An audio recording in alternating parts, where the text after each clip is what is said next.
Welcome to Wrasslin Raw!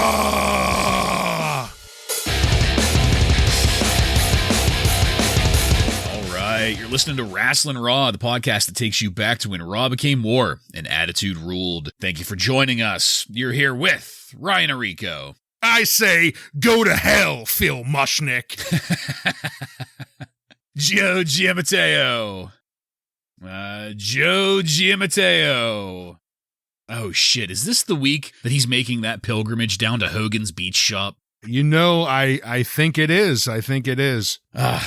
Okay. Well, I'm the one and only Jason Bartlett, and tonight it's just Ryan and I examining WWE history. One episode of Raw is War at a time. Every once in a while that happens.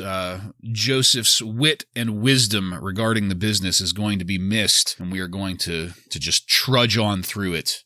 So a couple things to go over first here, Ryan. We have a mail call, just so. Ooh. Yeah, I was pretty excited to see that. Lord Thomas, the Viscount of Grimsby, checking in with us, registering his disgust at the treatment of the Widow Pillman, Melanie Pillman, by Vince. Well, yeah. Definitely glad that we have royalty in our corner on this one as well, because, you know. Yeah, I quote, "What an absolute scumbag he is," end quote. Very true, Lord. Very true. Also, let's catch up on some YouTube comments. The one that stood out to me the most, from YouTube user Baby Gangsta Dick, on our September 29th, 1997 episode. Damn. Just a Ron Simmons damn. So, yeah, I mean, I couldn't have said it better. Thank you very much, Baby Gangsta Dick. What a name. Yeah, yep. Hopefully it's not that small. In this episode of Wrasslin Raw, we're going to be talking about the Raw that aired on October 13th, 1997. This Raw was recorded at the Landon Arena in Topeka, Kansas, and features Vince McMahon, Jim Ross, and Jerry the King Lawler on commentary. Are you ready? I'm ready. All right, let's get into it. Things started off here with a very touching biopic about the Legion of Doom with a voiceover from Jim Ross there. That is because tonight, LOD have vowed to either win the tag titles or retire. So I guess we know what's going to happen later. And this is probably the only video montage we're going to get for them, right? Right. I mean, it was short, to the point, tasteful. There's no reason to belabor it. No, there's no reason to have like 43 of them sprinkled throughout this episode. All at an hour and a half each. Once we've gone through the proper intro, we had Vince McMahon in the ring introducing Bret the Hitman Hart and the Hart Foundation. Bret's still carrying that Canadian flag, and that just kind of feels like a waste of time at this point. He doesn't care, the crowd doesn't care, nobody cares anymore. Nobody cares, kid. Jim Neidhart and his goatee were rightfully relegated to carrying Owen's slammies. And after Vince sets up the interview with a prompting question, Bret Hart immediately got jobbed out. He didn't even get a word past his lips before Shawn Michaels was interrupting up on the Titantron. And this was, to me at least, a very welcome view of Shawn.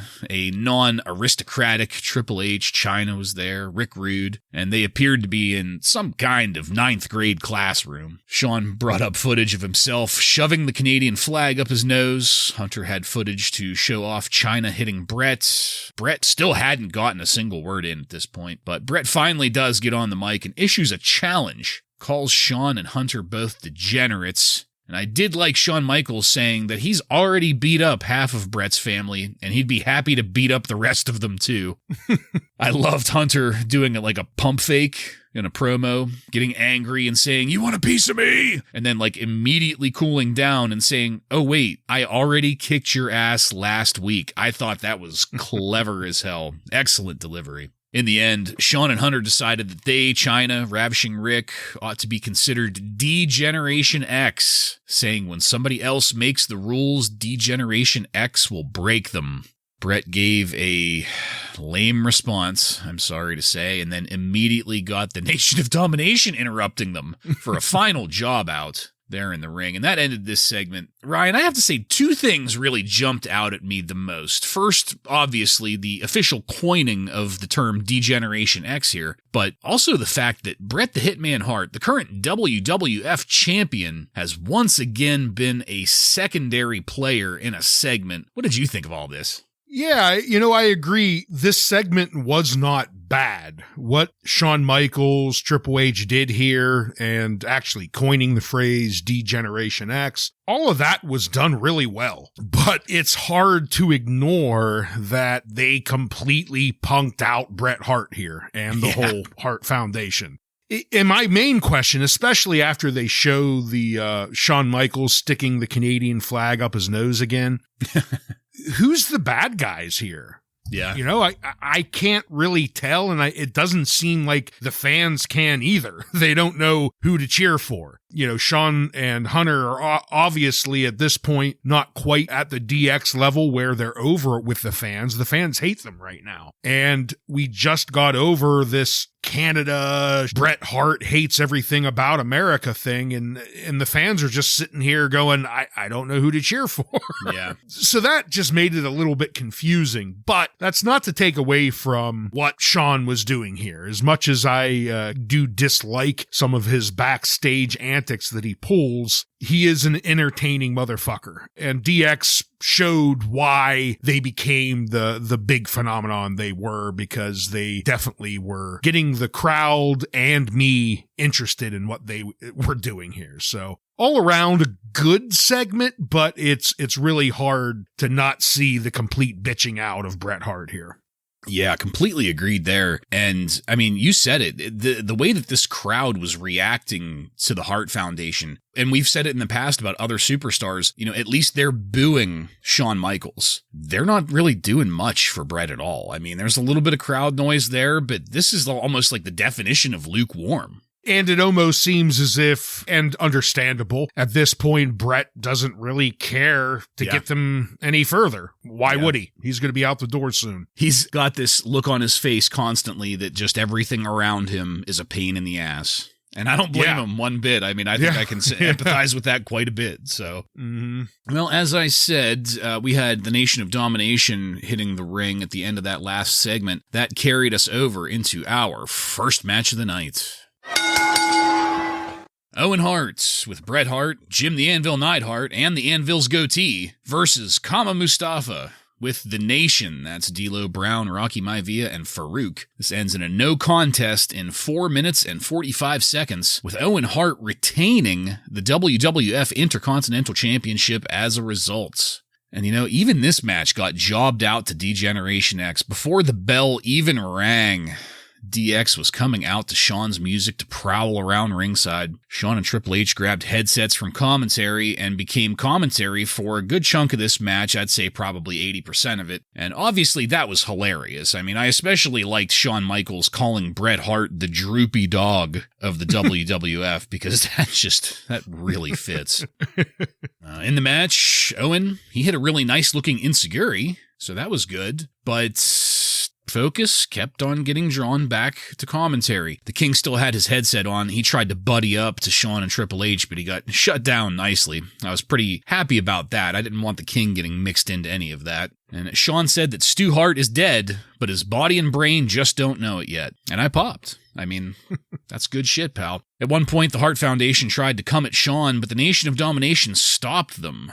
And I'm not sure what skin the Nation has in that particular game, but whatever. That's what drew the no contest, I guess, because the bell got rung there. And I couldn't tell you, honestly, what had been going on in the ring up to that point, because we didn't really get to watch much of it. And that's where this wrapped up, headed into commercial. At first I was a little confused as to why Kama all of a sudden gets an IC title shot, especially after the leader of his faction just lost a match for the IC title. But then I realized it was because the match didn't fucking matter at all. What'd you think of this? Yes, exactly. It just doesn't matter at all. This is the night of DX, and nothing is going to sway it from that. They come out immediately after we just saw them in the last segment. And we start off with some decent action between Owen and Kama. As you said, a pretty decent looking enziguri, but almost immediately, every single IC title match for the last 3 months.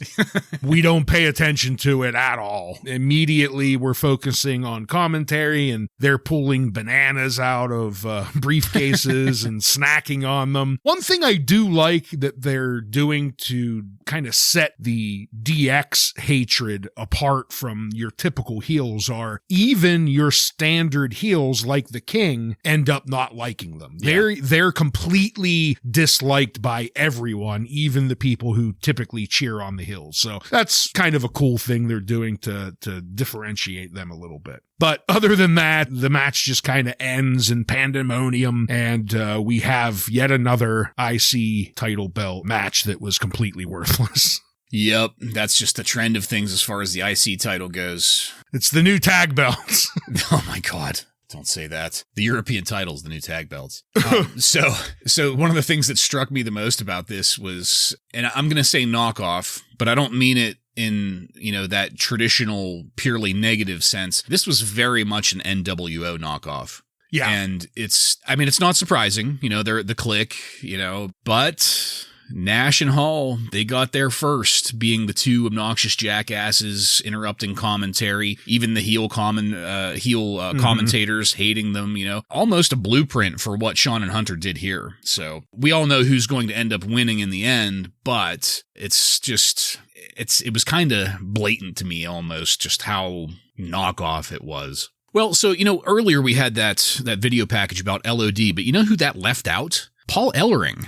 He was LOD's manager for years throughout a couple different territories. So because they had that omission before, I guess they just needed to give us another quick one right here. Just one more. Yeah. Nothing more. Because, it was an honest oversight probably. Yeah. Can't forget Paul Ellering. He's classic. No, you can't talk about LOD without. Right? Yeah. So they got that in, so we'll hopefully not, need to hear back from them again. We do get a backstage promo from the Godwins, however, and it wasn't terrible, so that's a positive, So here's an idea. Let's delay what's coming up next as much as we can. Let's just get it over like a Band-Aid. Let's pull it off. You're right. We're going to pull it off real quick. Our next match. Max Mini and Nova defeats Mosaic and Tarantula by pinfall in 2 minutes and 25 seconds. I'm on record as stating this. I refused to watch this, so what did you think of it? Well, if you didn't see it, they do at the very beginning of it show us a brief shot from Shotgun Saturday Night where Sunny was the referee in a Mini's match, and she stripped out of her ref outfit before the match. So God, that's just missing a donkey. Yeah, right. After that, though, I pretty much lost all interest in this match. I didn't turn it off, but I was just like this crowd, absolutely silent. If you watch this, the crowd was, you could hear a pin drop in that arena. It was so silent. And, there's no surprise there. This has been just like the other ridiculous mini matches we got. Everything looks slow and forced. Yeah, it's just really bad. Terrible, fake-looking bullshit. I can't believe that we are still dealing with this. How many months later? Yeah. Unbelievable. It's an absolute disgrace. And it's funny that you say that because their legs move so fast. It's like they're little, like I watch it and I hear in my head that cartoon sound like, like, how can something that has legs moving that fast be so slow and unentertaining? Well, let's get the hell away from that and get on to something pretty damn cool. Karate Fighters are sponsoring SummerSlam again. I hope we have another Karate Fighters tournament, or not SummerSlam, excuse me, the Survivor Series. I kept getting them mixed up in my notes all day. And we had a commercial here, though, not a tournament.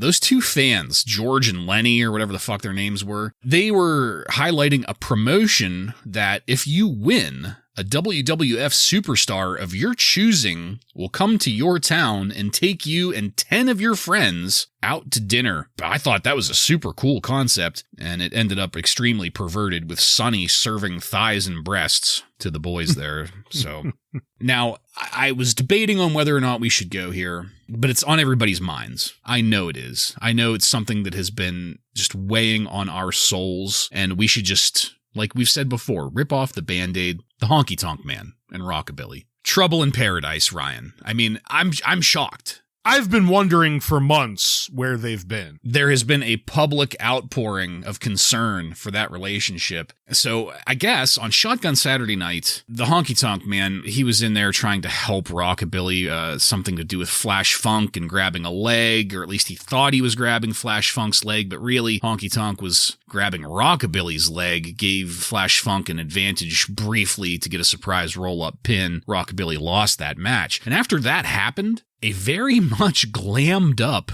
Road Dogg Jesse James came out to propose friendship between himself and Rockabilly, which ended with Rockabilly hitting Honky Tonk with that guitar, that heirloom.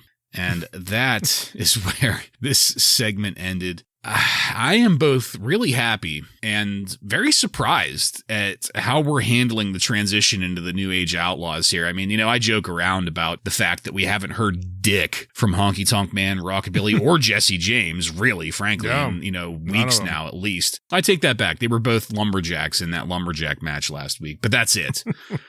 Starring roles there with the LOD chants going on around them, But what they're doing here, it's a complete 180 for Jesse James, for sure. I mean, he sure as hell wasn't singing that goddamn song anymore. And by the looks of things, we can stop saying Rockabilly now. So what did you think of this still an unnamed tag team, but it looks like they're getting there. And also that Survivor Series sweepstakes.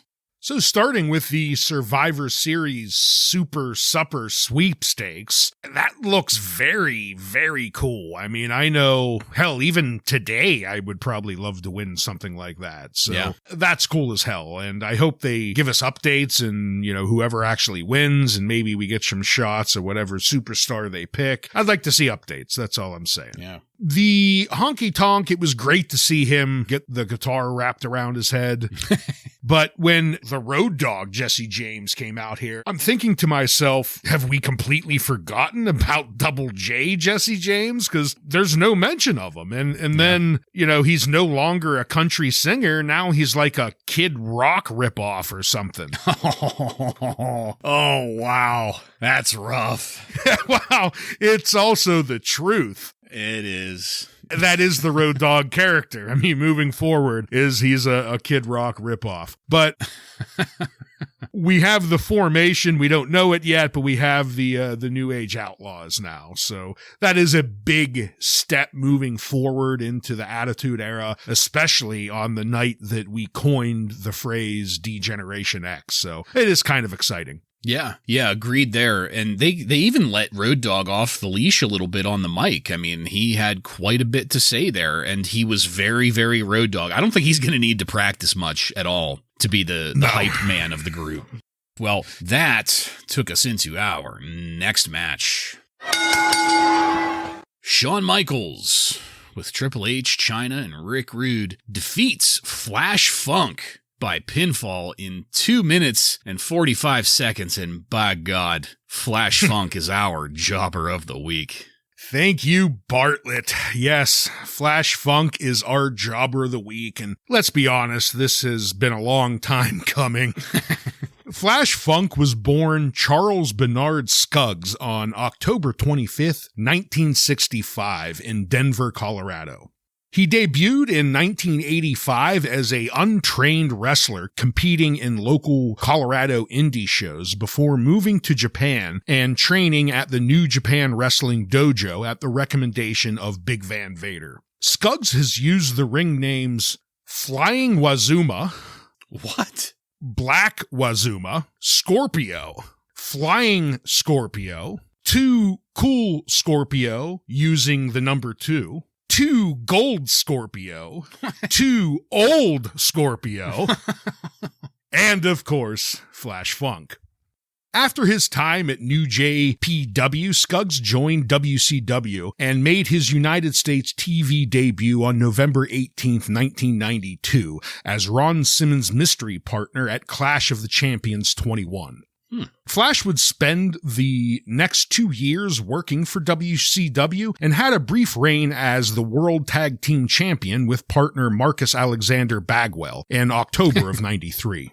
In 1994, Funk joined ECW and would hit what most would consider the peak of his wrestling career. Maybe not money-wise, but definitely popularity-wise. While at ECW, Scuggs would hold the World Television Championship 4 times and the World Tag Team belts once with the Sandman. He also feuded with some of ECW's biggest stars like Taz, Shane Douglas, Sabu, and Mikey Whipwreck. Then in late 96, Scuggs joined the WWF, debuting at the 96 Survivor Series under the name Flash Funk. On top of Vince forcing a ridiculous name change, he was also saddled with an absurd gimmick, a flashy, funky, dancing pimp. And it was clear from the start this cartoon bullshit gimmick was never going to go anywhere.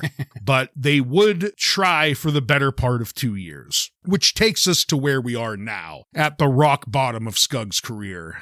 He doesn't even get to wrestle anymore. His job is to just come out to the ring and get destroyed to help put over this new monster, then get further humiliated by Shawn Michaels to help push the new Degeneration faction. That's 2 jobbings in one segment, if I count that correctly. I think that might be a record, so damn fine work, Funk. Damn fine work.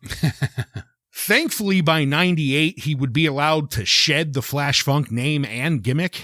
Throughout 98, Scuggs worked mostly with former teammate and friend Ron Simmons, as well as Terry Funk. He also competed in the infamous WWF Brawl for All tournament. He was eliminated in the quarterfinals by The Godfather. Then, in late 98, he joined Al Snow's Job Squad, where he would stay until leaving the company in February of 1999. Scuggs asked the WWF for some time off to deal with personal issues, but the company decided to release him instead. He has stated in recent interviews, though, that it was completely his fault. He said he was abusing drugs and alcohol heavily at the time, and that was the reason for his release, and he completely blames himself over it, even though he is clean and has been for quite some time now. His last WWF match was on February 6, 1999 at Shotgun Saturday Night with partner Hardcore Holly, losing to Owen Hart and Jeff Jarrett. This also marks the end of the Job Squad. After a very short return to ECW in late 99, Scuggs would move back to Japan and wrestle for All Japan Wrestling's defected promotion, Pro Wrestling Noah, from 2000 to 2006, oftentimes teaming up with close friend Vader. No. After returning to the States in 2006, he bounced around dozens of different indie promotions, and I'm wording that the way I did because he apparently is still at it. His last match, as of now, being April 29th, 2023, picking up a victory as one member of a 3-man tag match for the Illinois-based promotion Black Label Pro. Charles Bernard Scuggs' current record is 856 wins, 782 losses, and 41 draws. So definitely not a jobber record speaking, but right now as Flash Funk getting one arm goozled by Kane, he's certainly earned our jobber of the week. Thank you, Ryan. Yeah, I always loved the Job Squad, Too Cold Scorpio. And an ECW too, but I have more memories with him as a member of the Job Squad. So as you alluded to, Shawn Michaels didn't follow Flash Funk out at the start of this. It was Hellfire and Brimstone, and that's gotta be Kane coming out behind him. Flash tried to attack Kane, and the fucking bell got rung. I don't know who made that decision, but this time Kane knew exactly where the hard camera was as he planted Flash Funk with the Tombstone Piledriver. Paul Bearer got on the mic to cut a promo against The Undertaker. He even quoted 1 Corinthians in there in doing so, slid it right in there. It was a brief promo, but a good one, a well-delivered one. And as they left, Shawn Michaels and Degeneration X entered the ring, pinned Flash, Shawn pinned Flash, Triple H gave the 3 count, Chyna went over and rang the bell, and they played up the victory, completely humiliating Flash Funk flat on his back in the middle of the ring, not even twitching during all of it. And I loved every second of it. I have to say, you pick the perfect match to finally give the honors to Flash. What did you think of, I guess we can really call it a segment more than a match. Yeah. I mean, this is definitely where he deserves to get Jobber of the Week. I mean, before anything happens, we hear Kane's music. He starts walking down, and by God, we all knew what was coming. The ultimate job out for Flash Funk, you know? He attempts to defend himself, and Kane just deflects them like a immovable mountain, and then just goozles and then tombstones Funk. And I thought Paul Bear did a pretty good promo here. I really liked the ending of it, telling the Undertaker that he will never rest in peace. I thought that was a good line. And then to add a cherry on top, Sean comes out and basically teabags Flash here to finish Flash Funk's ultimate job here. But agree with you, this was a great segment. It got over both Kane and the new D-Generation X faction. So it was firing on all cylinders. Just sadly, Flash Funk had to be the cannon fodder for it. Yeah. Well, you know, every war needs cannon fodder. I hate to say, and this is a Monday Night War. Everyone plays their role. That's right. So, moving on, we got the very unfortunate news that apparently Triple H is going to be taking on the Patriot later. Ugh. But Shawn Michaels, he was still power humping the air on the ramp as we moved to another video package about LOD. Man, they were just really going out of their way to put over a team that very well may have to retire tonight. I mean, if they lose. Yeah, certainly. But I'm sure that'll probably be the last LOD video of the night. Yeah, I mean, this has now been the third or fourth? Well, it'll be the third, I think. Okay, yeah, third. 3. They can't. There's no way they're going to have more than 3. No way. Right. Third, 30th, it's all the same. All right, let's just get this over with. Our next match. The Disciples of the Apocalypse. This time it's 8-Ball and Skull, the brothers there, the Nazi fuck brothers, with Crush and Chains, defeat the Truth Commission, Recon, and Sniper. This time except with the Jackal. I was going to say, you need to change that accent. The Commandant is gone. I'm not sure I can come up with a somehow California hippie and yet still somehow self-righteous and shitheel accent like the Jackal has here, but and the Interrogator. Let's not forget the Kurgan here. No. DOA wins by disqualification in 3 minutes and 44 seconds. DOA got their bikes back. Yeah, I was pretty upset over that. Yeah, and we got zero explanation as to the Commandant's absence and a terrible setup promo from the Jackal. He doesn't even act like he's in the military. He doesn't fit with the gimmick at all. Jim Ross on commentary tried to start the story of the Jackal being more like a cult leader. David Korashers, I think he called him. Yeah, which, I mean, that kind of works. They're all wearing the same thing. Yeah. But otherwise it's still falling flat. Vince took this time to talk about Attorney General Janet Reno and her irritation with President Bill Clinton, going so far as to suggest an affair between the two. Lawler gave a great line in response, saying, Janet Reno has so little sex appeal that even her gynecologist calls her sir. And I fucking popped. I popped over that one too. That was a classic King statement there. If anybody out there doesn't know what we're talking about, please go look up a picture of 90s United States Attorney General Janet Reno. It's hilarious. The crowd, they had a DOA chant going, made me lose a lot of respect for the people of Topeka, Kansas. I just want you all to know that. Or the piped-in speakers had a lot of chants. Maybe. I'm giving them the benefit of the doubt. This is my disappointed father face that I'm putting on right now. And we got to the finish with the Jackal interfering and the Interrogator snapping and looking terrible in doing so. I mean, this fizzled out. These guys ended up just standing there looking at each other. It was so fucking lame. And, I mean, what else is there to say? This whole match, the whole thing just sucked. What'd you think of it? I mean, I think you know what I thought of this. I mean, with the two groups involved here, the fucking dipshits and the truth, the fuckers, I hated it from the moment they announced who was going to be in this match, regardless that we have a new Jackal as part of the Truth Commission. as you stated, he doesn't fit in at all. They cut to him and he's basically like, cowabunga, dude. It makes no sense why he's here, but notes on the match, not really many at all. Mostly about the Vince and King going back and forth about Janet Reno and Clinton. That's where most of my attention went. Yeah. I did enjoy JR interrupting them and asking if they were going to bring their two-man show on the road. But this is the one rare case, though, where I disagree with JR. We don't need to bring the focus back to the match because what was going on in the ring was nothing of interest. Some people get disqualified, there's a winner, and I don't care.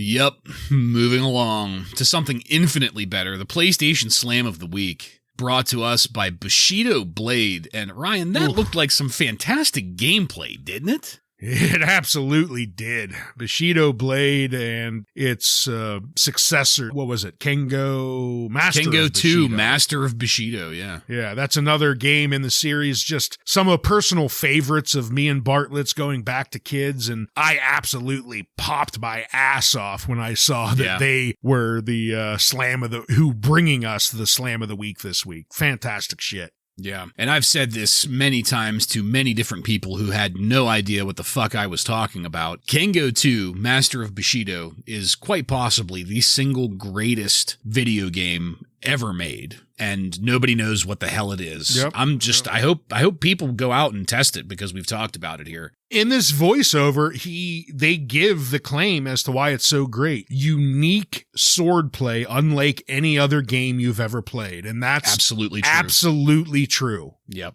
Fantastic. I cannot recommend the series enough. All right, so we'll get away from that because I could talk about that all night. Yeah.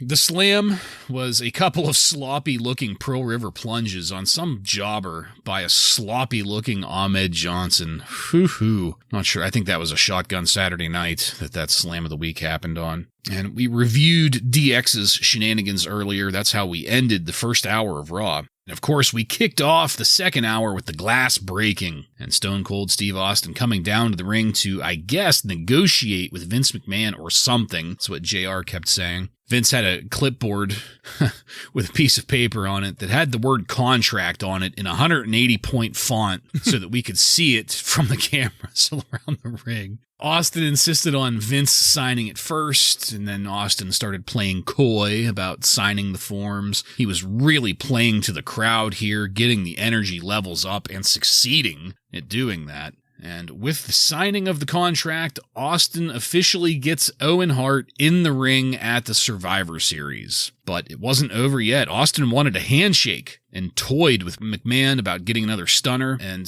he even goes so far as to kind of like psych out, like flinch McMahon, and says that he could have turned McMahon's lights out just that easy. Before things were done, though, McMahon wanted to know just what's Austin's angle with screwing, like, Farouk out of that IC title at Bad Blood. You know, how could he possibly have done that? Austin just confirmed what we all knew. He wants Owen, specifically, and the title from Owen, specifically. Austin said he had no issue with Farouk at all, but that drew out Farouk and the nation, and Farouk started yelling that Austin crossed the railroad tracks, and that Austin's people should know what's on the other side of the railroad tracks, and I fucking popped hard for that. I loved Farouk's promo there. Austin's reply was more or less, come get some. And Rocky Maivia was the first down the ramp. He got an immediate stunner before Austin took off into the crowd. The rest of the nation finally got to the ring there. And the crowd followed Austin to whatever exit he used. I mean, it was like a Beatles concert out there in the middle of that floor. Pretty sure I saw some people faint.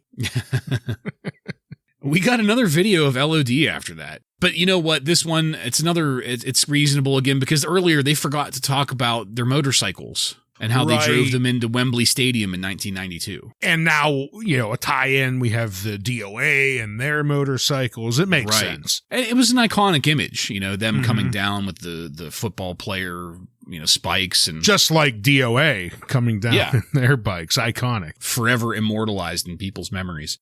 That was followed by another one of Sable's secret visions. My God, she is a terrible actress.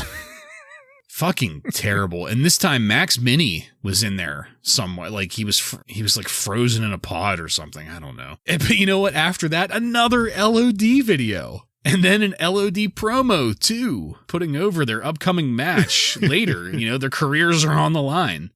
In their promo, they name dropped Hulk Hogan and Randy Savage as has-beens. I guess those contracts must have gotten sorted out. They said it's time to find out if LOD still has what it takes to be champions. There was a lot in this opening segment of the second hour. You know, obviously Austin and the Nation were the most entertaining part of it, but what did you have on the way that we kicked off the second hour here? Well, as is tradition at this point, the second hour kicks off with the glass breaking, which is, let's be honest, the best way to start off the second hour of Raw. And we get Stone Cold down here, and it's a good segment with him and Vince. You know, they talk about the reinstatement. Stone Cold doesn't trust to sign the contract first. He demands that Vince does it. And I enjoyed his toying with Vince here. You know, was he going to stun him? Was he not? Type thing, just saying he wants to shake his hand. This was all good shit. And then when Farouk interrupted him talking about you cross the railroad tracks and whatnot,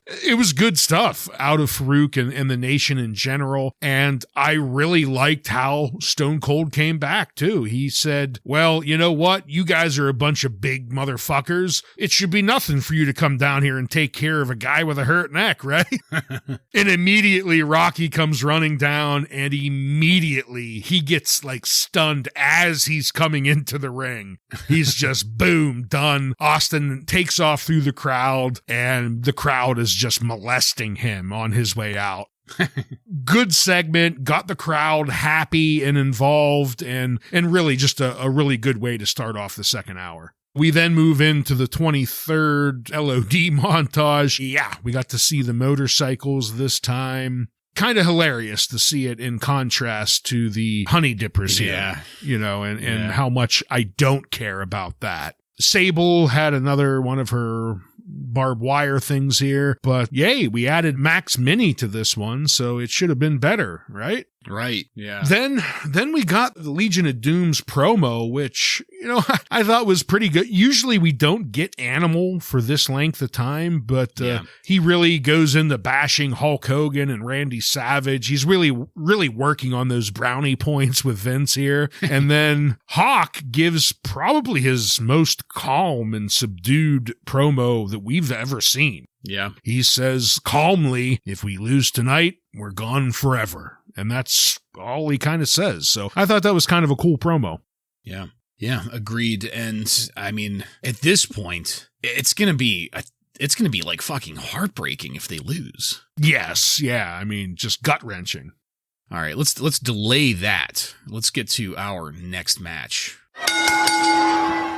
Brian Christopher defeats Tajiri by pinfall in 5 minutes and 21 seconds. And Ryan, if I remember correctly, Yoshihiro Tajiri is a former Jobber of the Week, isn't he? You are absolutely correct. Tajiri was our Jobber of the Week back on our April 22nd, 1996 episode. So head back to that in our archives if you'd like to listen to that.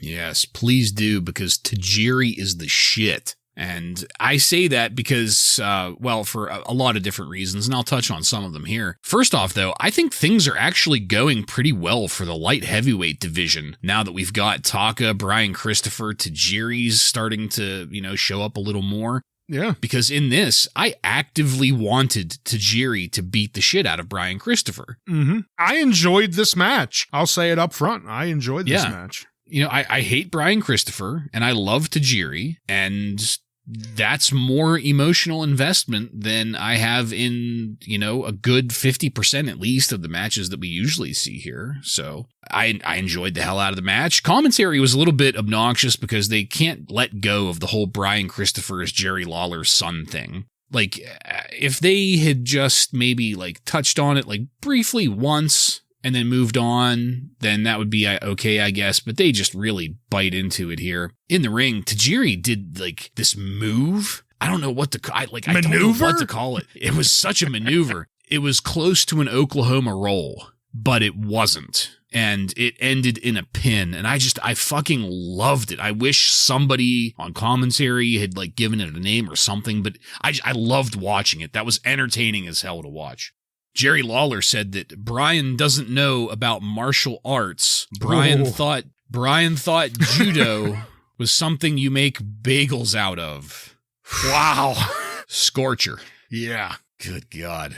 Tajiri laid in some great looking kicks. I mean, he's starting to lean in that direction, a little bit more of the fast feet, fast fists. And that trend of Tajiri looking great kept up throughout the entire match, right up until the pinfall. Too Sexy got the win by pulling the tights in a heel pin there. And like I said, I really enjoyed this. I love Tajiri. I love the way Tajiri works. And it was great to see hints of the Japanese buzzsaw in the ring here. Ryan, what'd you think of this? Yeah, that's a perfect way to end it, because that is what I was seeing through a good portion of this match was the Japanese buzzsaw. And he looked great. The way he came out, fast-paced, and, it really looked like these two, I don't know if they have, but it looked like they've worked together before. Because a lot of times when you get these, especially these quick Japanese guys working with an American wrestler, sometimes the timing just looks a little off or something. That wasn't the case here at all. I thought this was a extremely entertaining match, and that mostly came from Tajiri, but I will give Brian Christopher credit, and I've stated it in the past, he's doing a great job of getting over as a heel. Yeah. He has the people hate him. He's got that very punchable face. He does a great job with it. I did also enjoy from commentary, JR talking about, well, first we have Vince ripping into Hulk Hogan in his Hollywood endeavors. So we had that. And then JR comes back with no holds barred, more like no profits allowed. And I popped over that. I thought that was good. And by the time everything wrapped up, I thought a very solid light heavyweight match between these two. My only question is, it feels like we've been building this light heavyweight division up for like 6 months now. Where's it going? Are we going to have a belt or a tournament or something? I'm a little confused what the end game here is, but I had a good time watching this match. Yeah. I mean, that's a great question. In hindsight, I mean, we kind of know where it goes, even though it technically goes nowhere. But, I mean, as long as we keep getting matches like this, I'm fine with it. I don't feel like being a nitpicking dickbag as long as Tajiri shows up and does the Japanese buzzsaw routine. So, next up, we had some personal opinions from Jim Cornette. And Corny was going off about reporter Phil Mushnick of the New York Post. I won't get into it in detail, but suffice it to say that Phil is not a wrestling fan, and Corny is not a Mushnick fan. Did you have anything you wanted to throw in on Cornette's op-ed here?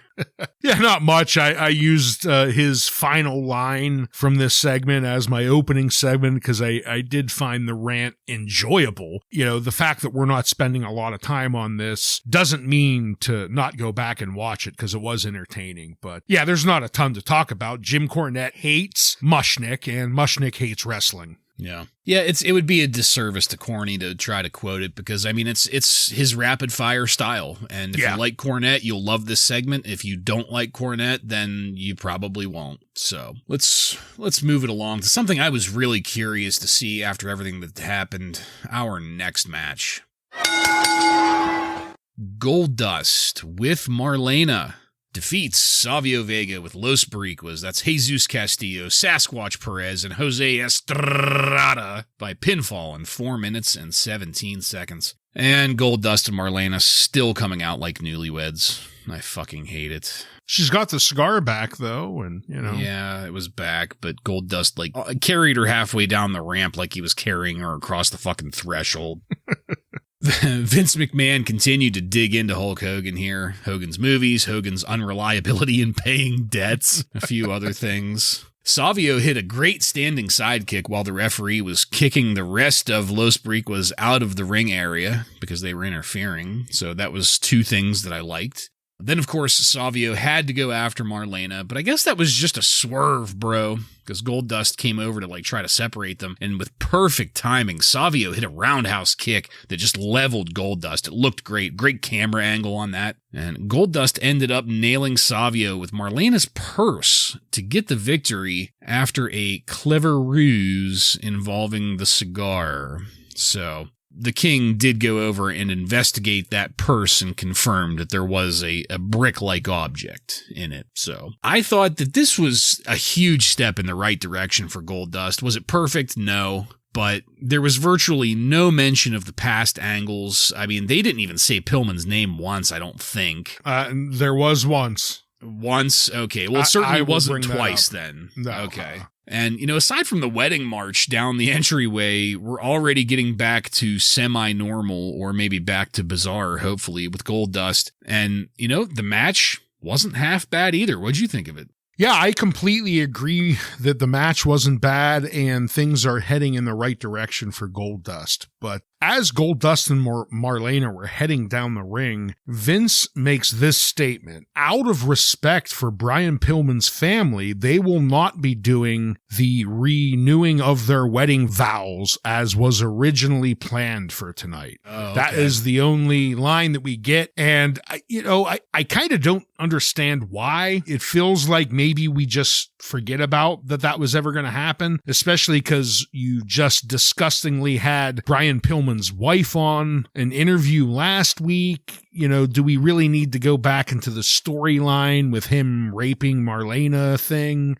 We should have just maybe not talked about that at all and just moved on. But Vince, in his trend of being completely distasteful, did not and had to throw that little tidbit in there. But other than that, I do agree. I thought this was a solid match. I really enjoyed that the ref threw the rest of Los Boricuas out of the ring. The moment that happened, I really perked up and was like, oh, this might actually be a decent match moving forward. And then at one point, right before Marlena throws the cigar into the ring as a distraction, Vince says, the aroma from that cigar is rank. And I popped my ass off on that because it's been a while since we've heard Vince refer to that cigar as rank.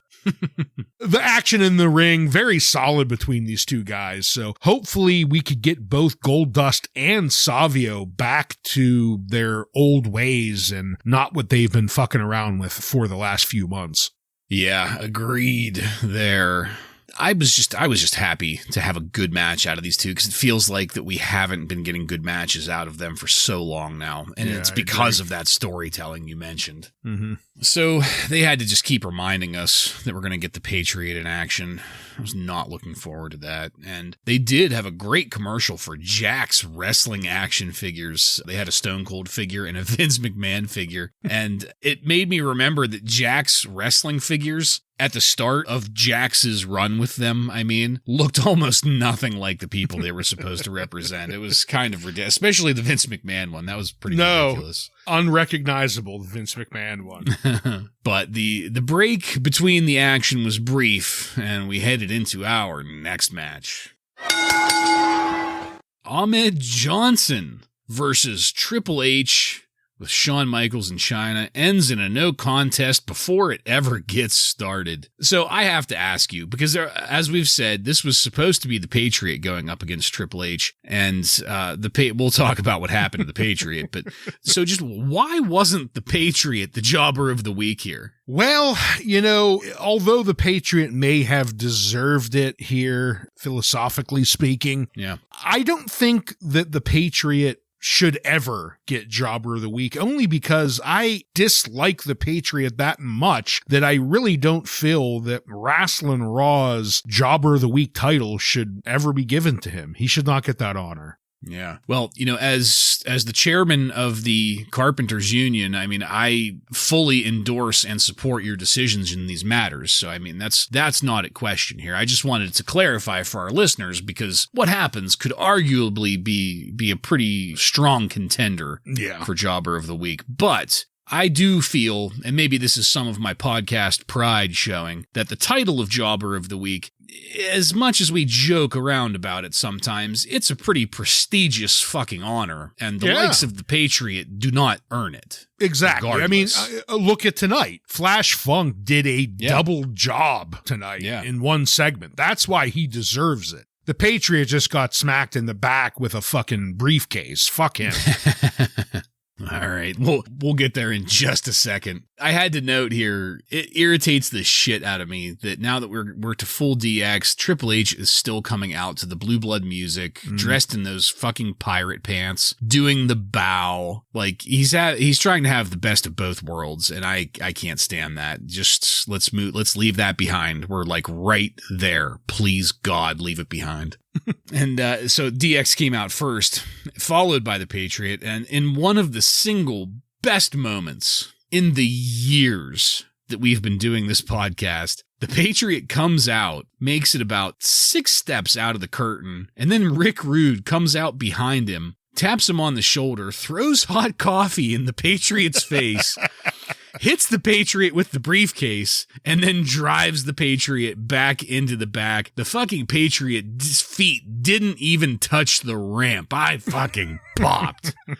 I loved it. Yes. In the ring, Shawn Michaels got on the microphone and talked up the victory, just like they did earlier. And this time, though, the difference is that Commissioner Slaughter came out to say that Commissioner had a replacement for the Patriot, and he also ordered DX to show some respect. And as they introduced the replacement, Ahmed Johnson came out way, way, way overdressed. I mean, my God.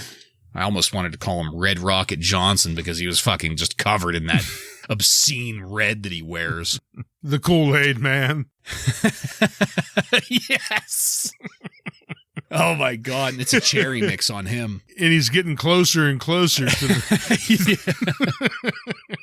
But this time, the bell didn't even get rung as the Nation of Domination hit the ring to gang up on and beat the shit out of Ahmed Johnson. DX sat back with popcorn and watched. But then LOD and Ken Shamrock hit the ring to help Ahmed. I was not happy to see Kenny in there with this riffraff, but that's where things start to get murky in the process of segments here, so we'll pause it here. I love how casually they tossed aside the Patriot like he was a piece of garbage. In this. He is a piece of garbage. What did you have on this attempted match here? Like you, I absolutely loved Rick Rude throwing the coffee in the Patriot's face and then beating him to death with that metal briefcase. I loved it. The Patriot deserves every thrash of that briefcase. Then, the match starts with Ahmed Johnson coming down, and as he's walking down the ramp, you stated he's overdressed, but Jesus Christ, he looks like the Bionic Man at this point. He's got this giant knee brace on. He's got this huge ace bandage wrapped around his hand. He's got a red bionic eye. I mean, he looks like someone out of Mortal Kombat at this point. And then he just comes down and gets destroyed by the Nation as they start to beat on his recently surgically repaired hand. And then Ken Shamrock and LOD come out as well just to top things off. But yeah, fantastic moment where the Patriot and Johnson both just got their ass handed to them. So I'm here for that with popcorn, just like DX. Yeah. Yeah, I'm feeling like those two specifically got a little bit of comeuppance in this segment, and I enjoyed the hell out of it. And I mean, Ahmed, he is injury prone. Somebody somewhere should probably write that down. Yeah. We need to keep track of that. So we broke to commercial after that for a stone cold black denim sleeveless vest. Good God. $50. That thing was hideous, especially at $50. So, I mean, what the fuck is that with inflation? That's like $100. Yeah, it's something disgusting. Around double, I think, is what we said. Yeah. It's not even leather like the one he wears. It's denim. Yeah, black sleeveless denim. God, like just the epitome of tackiness. All right, so a minute ago, I said things got murky, and that's because when LOD hit the ring to save Ahmed, they also just grabbed a microphone and called out the Godwins. So that leads us into our final match of the night. The Legion of Doom, Hawk and Animal, defeat the Godwins, oh thank God, Henry and Phineas, with Uncle Cletus by pinfall in 11 minutes and 10 seconds to win the WWF Tag Team Championship. I didn't know what to say about this match going into it because, like how much have we been conditioned to not give a shit about the tag team titles? I didn't know if I should be excited. I didn't know what I should be feeling. You know, I could make the same old comments about Phineas's biceps being smaller than Earl Hebner's forearms. I could make comments about the fact that Henry is still a great worker, but buried in this story or the gimmick or, you know, any other excuse we could try to give him. Uncle Cletus, I could say that he's just a useless piece of shit that should have never been brought back, but at that point, I'd be repeating myself, I think. LOD is still just that nostalgia pop to me here. And as entertaining as some of the promos can be and have been, it's like they still just don't bring anything fresh to the scene. They do bring a tried and true solid name, and I will never forget that. I'll never shit talk them any more than they absolutely deserve. But LOD just, you know, whenever I was watching this, I kept on thinking of the old New Generation tagline and how that, I mean, we gave up on that pretty fast, but LOD is not the New Generation. Well, I mean, it's like putting the heavyweight belt back on Hogan or Macho Man. You know, what they were just making fun of earlier is exactly what they are. Yeah. And that's not meant to be disrespectful to LOD at all. It's not. It's just, it's this. It is. They need to figure out the tag team division and not have it rely on the workhorses that are coming back for nostalgia, you know? Mm-hmm. The cheap pop. Right. Yes. The cheapest of pops. In the match, Animal got injured being thrown up against the ring stairs, I guess, and he started to get carried out by a group of officials, leaving Hawk alone in the ring in a 2-on-1 situation, which just didn't seem right. But why should referee Earl Hebner care about upholding any kind of standards? However, I will say I was pleased that Hebner got what was coming to him with a slop drop from Henry, so that's all good. None of the officials facing the fucking Titantron saw the replay of the interference, though. I mean, it was up there in crystal clear clarity, fucking 50 feet wide and 40 feet high. But Animal did see the interference up on the enormous Titantron and was suddenly healed enough to run back to the ring. Uncle Cletus started to get in the mix. He accidentally hit Henry with that lucky horseshoe that led to Animal getting the pin with a conveniently arriving official to make a 3 count. Earl Hebner was thankfully still unconscious at that point. And again, you know, to their credit, the crowd popped hard for LOD's championship victory here. And in some further excellent imagery, Henry and Phineas started beating the shit out of Uncle Cletus.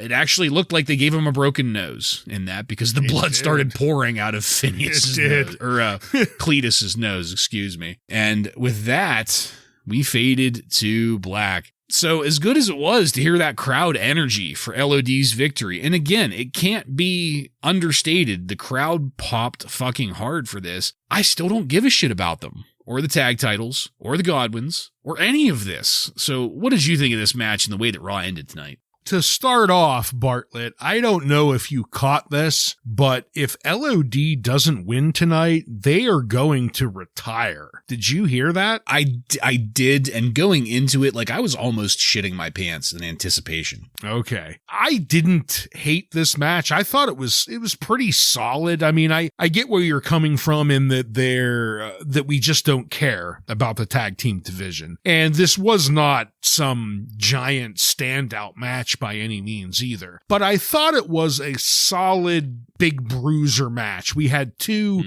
big power teams here. The crowd got, as you stated, a giant nostalgia pop with LOD, and they loved every moment of it. And to be honest, there was no real spot to point out that was bad in this match. The two teams I thought worked perfectly well. The little story with Animal getting injured and led out of ringside only to rally and come back in to ultimately help Hawk pick up the victory, and then get Cletus to fuck up and get his ass kicked by Henry and Phineas. I thought all of that was pretty decent, but I do agree that it was hurt by the fact that going into this match, we already don't care about the tag team belts. And all of the actions leading up to this point with the tag team just kind of hurt where we're at. You know, the crowd went absolutely crazy when LOD won this match. I just wonder how long that excitement is going to last as we move forward is my biggest question. Yeah. The only thing that I can think of, and maybe this is some of that naive optimism creeping back in, is they're going to hold LOD up as kind of like the gold standard in tag teams while they rearrange their other shit and get it sorted out and hopefully repaired. Mm-hmm. So, give LOD a bunch of cheap wins in title defenses against subpar opponents. It'll always get that nostalgia pop while they're figuring everything else out. I feel we're going to get another jobbing of the Hardy Boys soon to LOD. Yeah. Well, as I said, we faded to black, so let's take it on over to highlights and lowlights.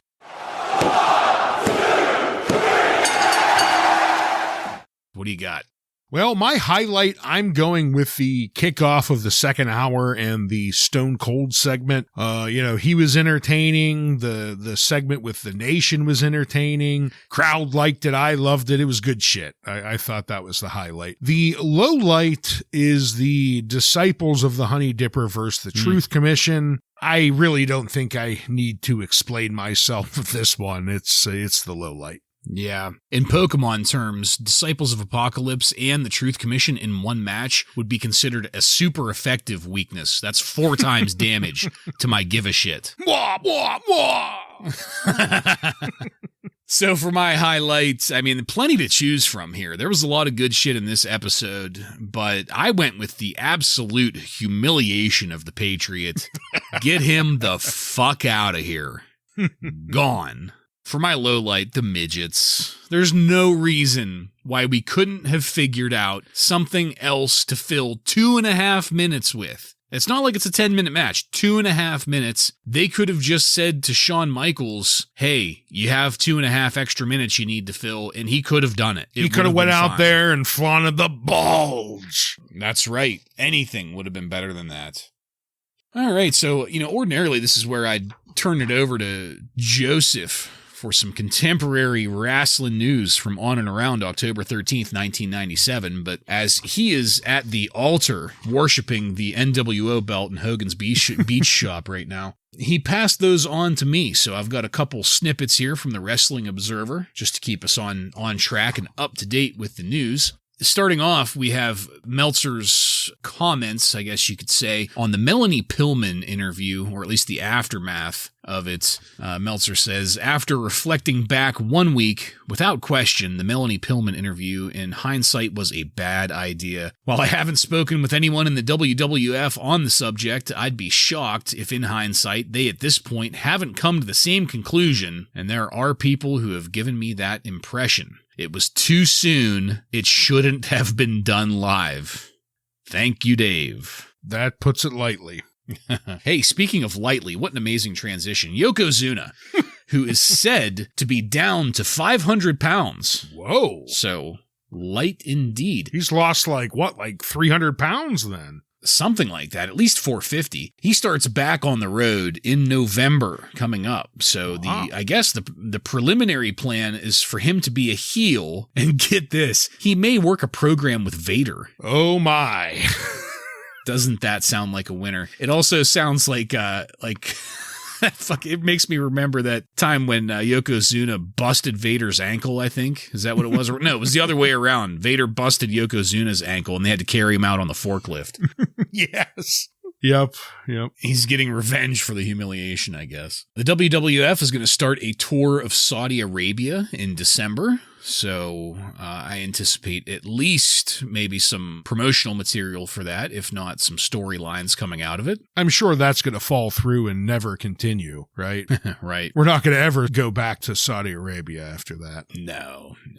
And finally, Jim Ross and Eric Bischoff have had a public war of words this past week. I guess Bischoff claimed that the best thing for WCW is for Cornette and Ross to remain with the WWF. He also talked about Jim Ross calling up and asking Bischoff for a job. Ross recorded a segment for the 1-900 Shameless hotline claiming that he did make a few calls to Bischoff about a job a ways back, but that both had agreed to keep that confidential and off the record. And by Bischoff going public with it, that made Bischoff a liar.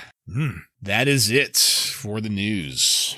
Scandalous. Bischoff is a liar. I would have never guessed. Yeah. A fucking liar. All right.